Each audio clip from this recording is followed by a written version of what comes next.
പ്രിയരെ, ഓരോ ശൂന്യമായ ഇരിപ്പിടത്തിനും പറയാൻ ഓരോരോ കഥകളുണ്ടാകും.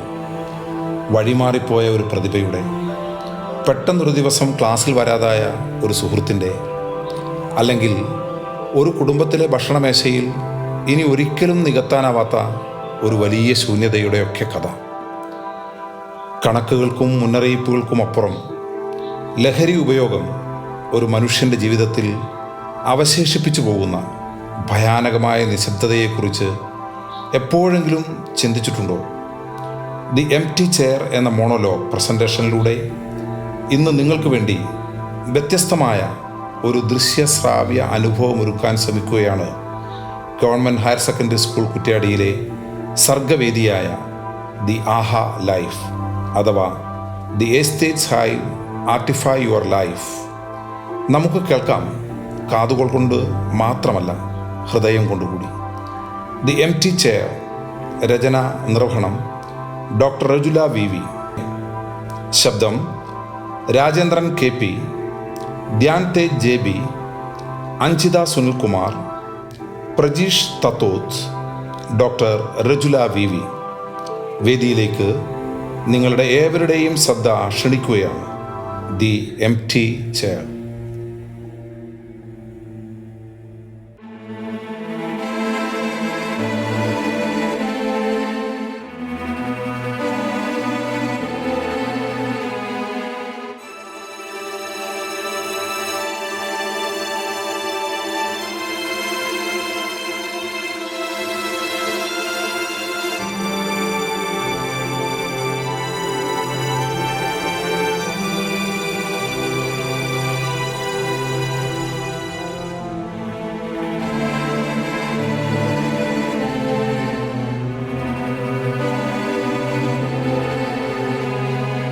ഓരോ വർഷവും +2 കഴിഞ്ഞ് പടിയിറങ്ങി പോകുന്ന കുട്ടികളെ കാണുമ്പോൾ ഉള്ളിലൊരു സന്തോഷം തോന്നാറുണ്ട്.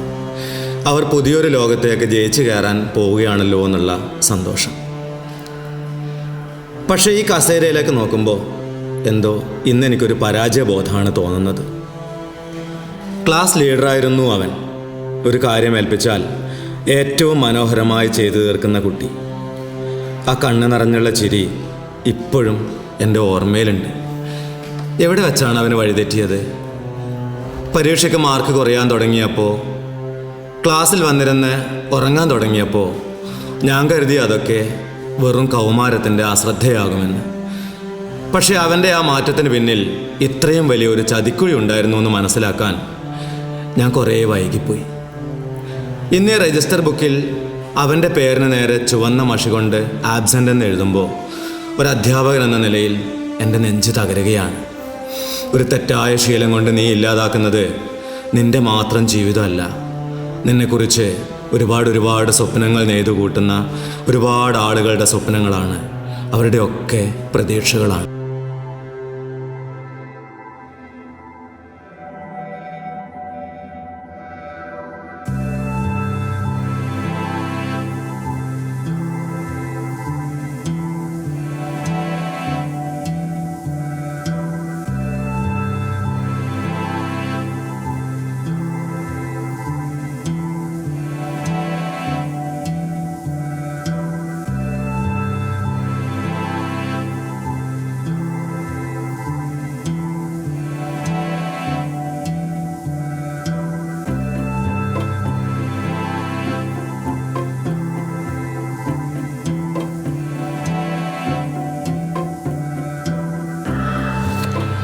+2 കഴിഞ്ഞ് എറണാകുളത്ത് ഏത് കോളേജിൽ ചേരണം എന്നതിനെ പറ്റിയായിരുന്നു ലാസ്റ്റ് മന്ത് വരെ നമ്മൾ ആ ബാക്ക് ബെഞ്ചിലിരുന്ന് തല്ലുകൂടിക്കൊണ്ടിരുന്നത്. ഒന്നിച്ച് മെട്രോയിൽ കയറണം, ഒരുമിച്ച് നടക്കണം, എന്തൊക്കെ പ്ലാൻസ് ആയിരുന്നു നമുക്ക്. പക്ഷേ ഇപ്പോൾ ആ ബെഞ്ചിൽ ഞാൻ ഒറ്റക്കാണ് ഇരിക്കുന്നത്.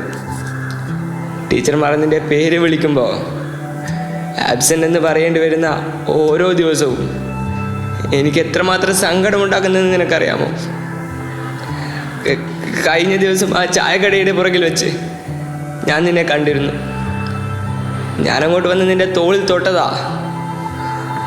പക്ഷേ നീ എന്നെ നോക്കി ആ നോട്ടം എന്നെ മനസ്സിലാകാത്തതുപോലെ, ഞാൻ നിൻ്റെ ആരുമല്ലാത്തതുപോലെ. ആ നോട്ടം എന്നെ ശരിക്കും പേടിപ്പിച്ച് കളഞ്ഞു. നീ കൂടെ ഉണ്ടായിരുന്നപ്പോൾ എനിക്ക് വലിയ ധൈര്യമായിരുന്നടാ. ഇതിപ്പോൾ നമ്മൾ സ്വപ്നം കണ്ട ആ ഫ്യൂച്ചറിലേക്ക് നീ ഇല്ലാതെ ഞാൻ എങ്ങനെയാ ഒറ്റക്ക് നടക്കുക? നമ്മൾ ഒന്നിച്ചു തുടങ്ങിയതാടാ.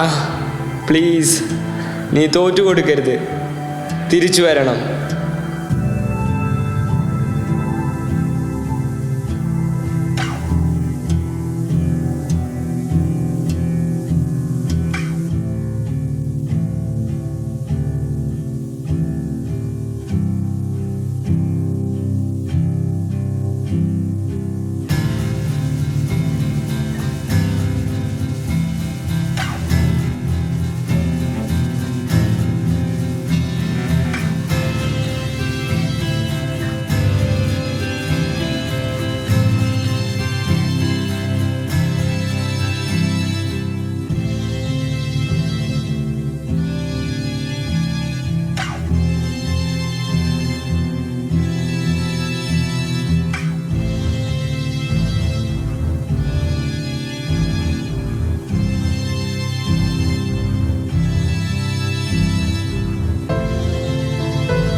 പണ്ടൊക്കെ സ്കൂൾ വിട്ട് ഓടി വരുമ്പോൾ എനിക്ക് ചേട്ടൻ്റെ കൂടെ കളിക്കാനായിരുന്നു ഏറ്റവും ഇഷ്ടം. സൈക്കിൾ ചവിട്ടാൻ പഠിപ്പിച്ചു തന്നതും ആരും കാണാതെ എനിക്ക് മിഠായി ഒളിപ്പിച്ചു തന്നതും ഒക്കെ ചേട്ടനാണ്. എനിക്ക് ഈ ലോകത്ത് ഏറ്റവും ധൈര്യം തന്നിരുന്നതും ചേട്ടനായിരുന്നു. പക്ഷേ ഇപ്പോൾ എനിക്ക് ചേട്ടൻ്റെ മുറിയിലേക്ക് നോക്കാൻ തന്നെ പേടിയാണ്. എപ്പോഴും ഇരുട്ടിട്ട മുറി, കണ്ണ് ചുവന്ന്, ആരോടൊന്നുമില്ലാതെ ദേഷ്യപ്പെട്ട് ചിലപ്പോഴൊക്കെ എന്നെ തള്ളി മാറ്റി ഓടിപ്പോകുമ്പോൾ എനിക്ക് ശരിക്കും കരച്ചിൽ വരും. അമ്മ രാത്രി എഴുതി കരയുന്നത് ഞാൻ കാണാറുണ്ട്. അച്ഛൻ ആരോടും ഒന്നും മിണ്ടാറില്ല. നമ്മുടെ വീടിൻ്റെ ആ സന്തോഷമൊക്കെ എവിടെയാണ് നഷ്ടപ്പെട്ടു പോയത്? എനിക്ക് പഴയതുപോലെ എൻ്റെ കൂടെ കളിക്കാൻ വരണം. പ്ലീസ്, എന്നെ പഴയതുപോലെ ഒന്ന് ചേർത്ത് പിടിക്കണം. എനിക്കെൻ്റെ പഴയ ചേട്ടനെ തിരിച്ചു വേണം. എനിക്കെൻ്റെ പഴയ ചേട്ടനെ തിരിച്ചു വേണം.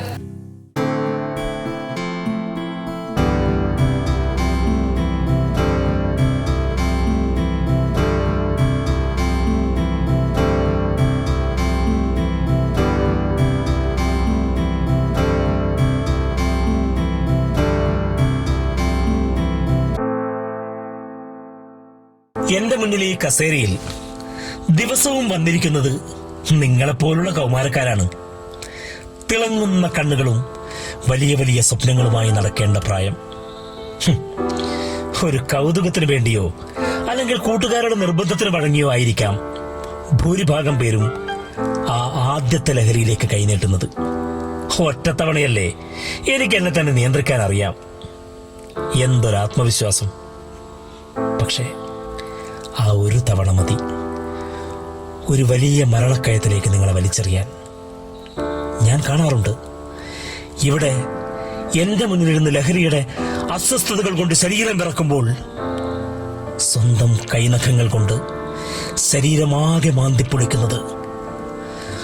ഒരു ഡോക്ടർ എന്ന നിലയിൽ എനിക്ക് മരുന്നുകൾ നൽകാൻ കഴിഞ്ഞേക്കും. പക്ഷേ നഷ്ടപ്പെട്ടു പോയ നിങ്ങളുടെ പഴയ ജീവിതം തിരികെ നൽകാൻ എനിക്ക് കഴിയില്ല. ലഹരി നിങ്ങളെ താൽക്കാലികമായി ഒരു മായാലോകത്തേക്ക് കൊണ്ടുപോകുന്നുണ്ടാകാം. പക്ഷെ ഓർക്കുക, തിരികെ നിങ്ങൾ കണ്ണു തുറക്കുന്നത് നിങ്ങളുടെ ജീവിതവും സ്വപ്നങ്ങളും പൂർണ്ണമായും തകർന്നടിഞ്ഞ ഒരു ശ്മശാനത്തിലേക്കായിരിക്കും. പ്രിയരെ, ഈ കസേര നാളെ നിങ്ങളുടെ പ്രിയപ്പെട്ടവരുടേത് ആകാതിരിക്കട്ടെ.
ഇന്നലെയും ഞാൻ നിനക്ക് ഏറ്റവും ഇഷ്ടമുള്ള നെയ്പത്തിരി ഉണ്ടാക്കി വെച്ചിരുന്നു.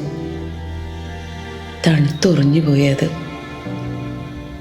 പണ്ടൊക്കെ അടുക്കളയിൽ ഇതിൻ്റെ മണം വരുമ്പോഴേക്കും ഓടി വരുന്നതാ നീ.